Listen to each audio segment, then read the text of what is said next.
Everyone, आज का जो हमारा वीडियो है ये है एक जॉब्स आई हैं। वो जॉब्स हैं अरावली पावर कंपनी की। जैसा कि आप अपने स्क्रीन पे देख पा रहे हैं, मैंने इसकी वेबसाइट को डायरेक्टली अपने Chrome I have open this website in my Chrome browser. तो आप जो भी ब्राउज़र यूज़ करते हैं आप जाइए वहाँ पे, और यहाँ पे एक वेबसाइट है apcpl.co.in। ये वेबसाइट है अरावली पावर कंपनी की। इसमें क्या, ये कंपनी बेसिकली एक गवर्नमेंट पीएसयू कंपनी है। और जैसा कि आप यहाँ पे ऊपर देख भी पा रहे होंगे, लिखा हुआ है यहाँ पे, it is a joint venture of NTPC, HPGCL and IPGCL. So it's a totally PSU company, और जिसपे एनटीपीसी का 50% स्टेक है, एंड रेस्ट जो स्टेक है वो एचपीजीसीएल एंड आईपीजीसीएल का है। वो भी दोनों जो है गवर्नमेंट कंपनीज है। तो इसकी जॉब्स किस चीज़ के लिए आई है हम देखते हैं। यहाँ पे जब आप इसका वेबसाइट ओपन करेंगे तो यहाँ पे आपके सामने होम पेज आएगा ऐसा। इस होम पेज पे आप नीचे आइए, यहाँ पे आप देखिए लेफ्ट हैंड साइड पे नोटिस का कॉलम है। Notice column it is written advertisement for recruitment of engineering executive. So this job is for the engineering executive trainees के लिए जॉब है ये। और इसको जब मैं जैसे क्लिक करूँगा, अभी हम लोग डिस्कस करेंगे कि ये इसका पैटर्न क्या है, क्या जॉब है, इसके क्या रिक्वायरमेंट है। जैसे ही आप इस पर क्लिक करेंगे तो आपके सामने इस तरह का विंडो ओपन होगा। तो मैंने यहाँ पे ऑलरेडी आपके लिए ओपन करके रख लिया है। अब हम लोग डिस्कस करेंगे इस जॉब के बारे में।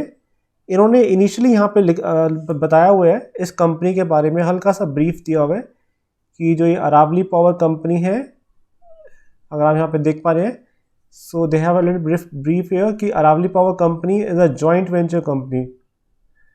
So this is a joint venture company with 50% share of NTPC, 25% of Haryana Power Generation and 23% of Indraprasth. So just having a fair idea कि it's a PSU company है proper। तो ये job जो है आपकी गवर्नमेंट जॉब है। तो अब इसमें हम ये देखते हैं कि जो जॉब आई है बेसिकली वो किस चीज़ के लिए आई है। वो आई है इंजीनियरिंग एग्जीक्यूटिव ट्रेनीज के लिए। और ये 3 डिपार्टमेंट्स के अंदर है, electrical, mechanical and control and instrumental, जैसे अब यहाँ पे इन्होंने बॉक्स में दिया हुआ है। तो इसमें फर्स्ट चीज़ क्या है, फर्स्ट वी नो कि इसकी क्वालिफिकेशन हमें क्या चाहिए इसमें अपियर करने के लिए। सो क्वालिफिकेशन यहाँ पे डिसिप्लिन दिया हुआ है, एक दिया हुआ है इलेक्ट्रिकल इंजीनियरिंग का, मैकेनिकल का, इंस्ट्रूमेंटल का, तीनों का अलग अलग दिया हुआ है। For electrical engineering you required electrical and electronics, instrumental and control and power system. इन सब में से किसी में भी आपकी होनी चाहिए फुल टाइम डिग्री इंजीनियरिंग के अंदर। Same way for the mechanical के लिए यहाँ पे लिखा हुआ है, so you need a mechanical engineering degree. And next point is for instrumentation engineering के लिए you need to be electronics और इंस्ट्रूमेंटेशन में आपकी इंजीनियरिंग होनी चाहिए। ये इंस्ट्रूमेंटेशन एंड कंट्रोल के अंदर आपके इंजीनियरिंग का डिग्री होना चाहिए। अब क्वालिफिकेशन क्या है यहाँ पे, जो आपकी इंजीनियरिंग की डिग्री है वो उसके अंदर आपके 65% से कम मार्क्स नहीं होने चाहिए। अगर आप बिलोंग करते हैं जनरल कैटेगरी से या फिर ओबीसी कैटेगरी से। लेकिन if you belong from SC and ST here, that marks limit is 55%. So if you are from general category, the marks limit is 65%. So you must get 65% marks in your engineering degree. And if you are from SC and ST, यानी अगर आप SC and ST से belong करते हैं तो आपके marks की limit कितनी होनी चाहिए, 55% होनी चाहिए। और इसके लिए एक और मेन इंपॉर्टेंट नॉर्म क्या है इसमें अप्लाई करने के लिए, कि आपने गेट 2019 का एग्ज़ाम अगर आप दिया हुआ है तभी आप यहाँ पे इस पर्टिकुलर पोस्ट के लिए अप्लाई कर सकते हैं। और आपने गेट 2019 का एग्ज़ाम क्वालिफाई किया होना चाहिए आपको। तो ये आई है जॉब्स बेसिकली। तो इसमें कंडीशन क्या है, एक तो आपके मार्क्स हो गया कि इंजीनियरिंग में आपके इतने मार्क्स होने चाहिए। दूसरा कंडीशन ये है कि आपने गेट 2019 को क्वालिफाई करा होना चाहिए। लेकिन ये एक प्रीक्विजिट रिक्वायरमेंट है, but that does not means कि आप इसमें सेलेक्ट हो जाएंगे इससे ऐसे। अब वो क्या चीज़ है मैं आपको बताता हूँ अभी।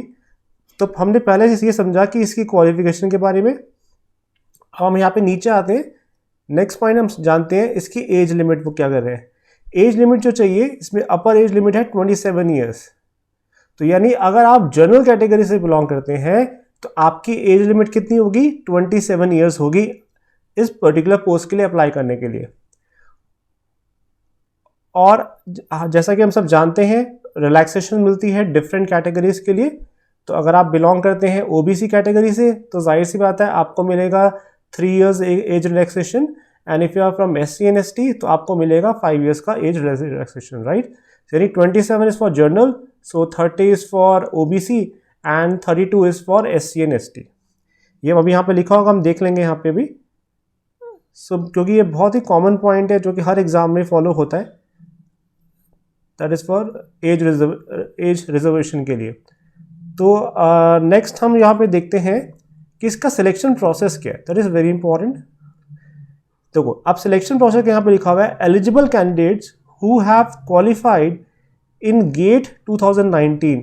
तो यहाँ पे हमने अभी देखा था कि अगर आपने गेट 2019 का एग्जाम अगर क्वालिफाई किया हुआ है तो जब आप उसका एग्जाम देते हैं गेट का, तो आपका एक स्कोर कार्ड आता है।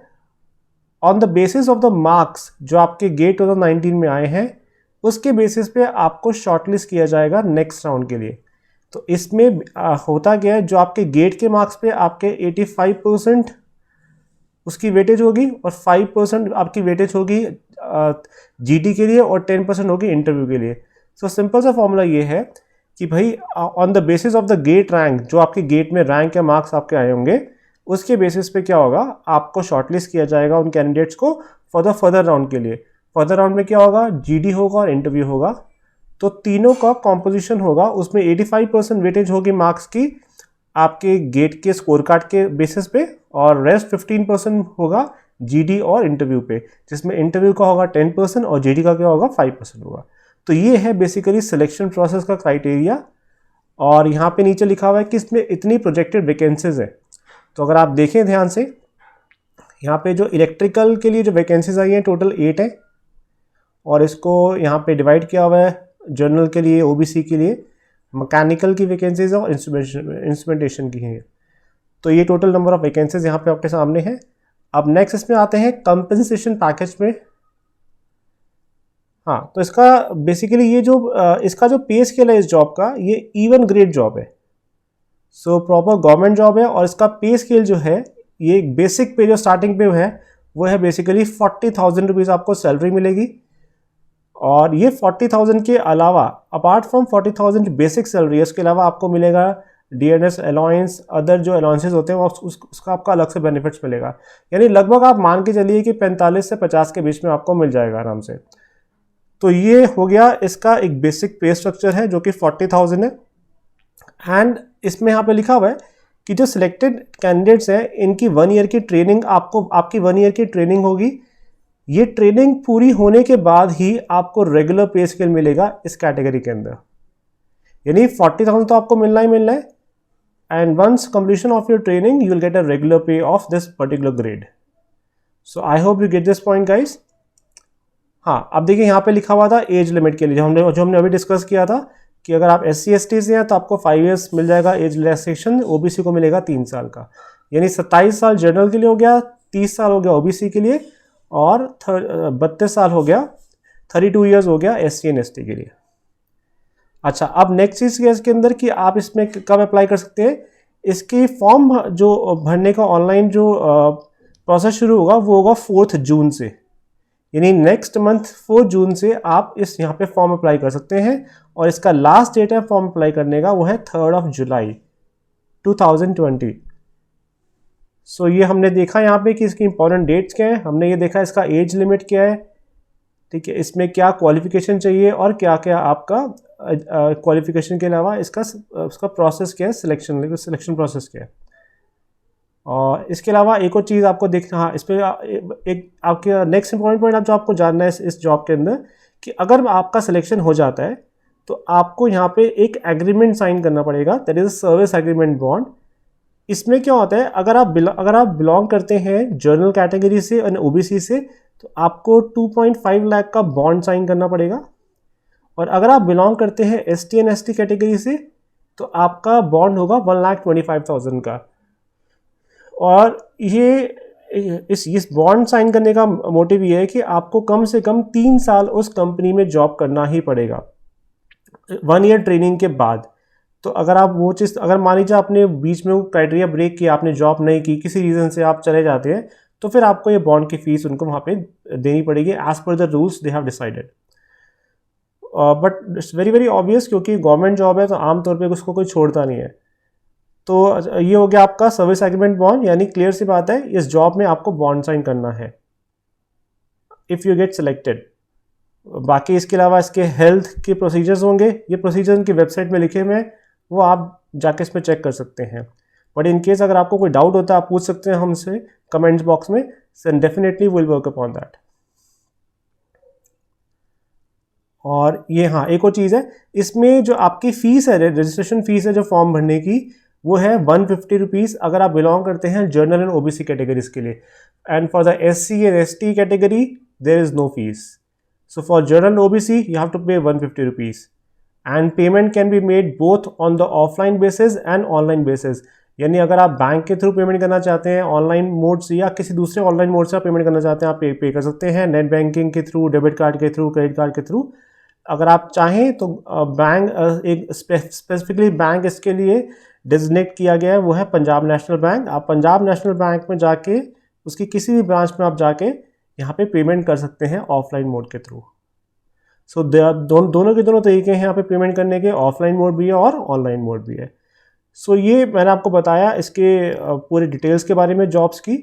अगर आप में से किसी भी स्टूडेंट को कोई भी डाउट होता है, इसके अलावा कुछ भी आपको कुछ जानना है इसके बारे में, तो आप मुझे नीचे कमेंट सेक्शन में कमेंट कीजिए।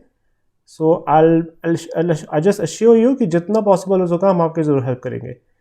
तो अगर आपको ये वीडियो अच्छा लगा तो प्लीज़ हमारे चैनल को सब्सक्राइब कीजिए, जितना हो सकता है इस वीडियो को लाइक कीजिए, शेयर कीजिए, ताकि आपके बाकी लोगों को भी इसकी इन्फॉर्मेशन मिले इन जॉब्स के लिए। तो मिलते हैं आपसे अगले वीडियो के अंदर नई जॉब के साथ। Till then, thank you so much, have a nice day, take care.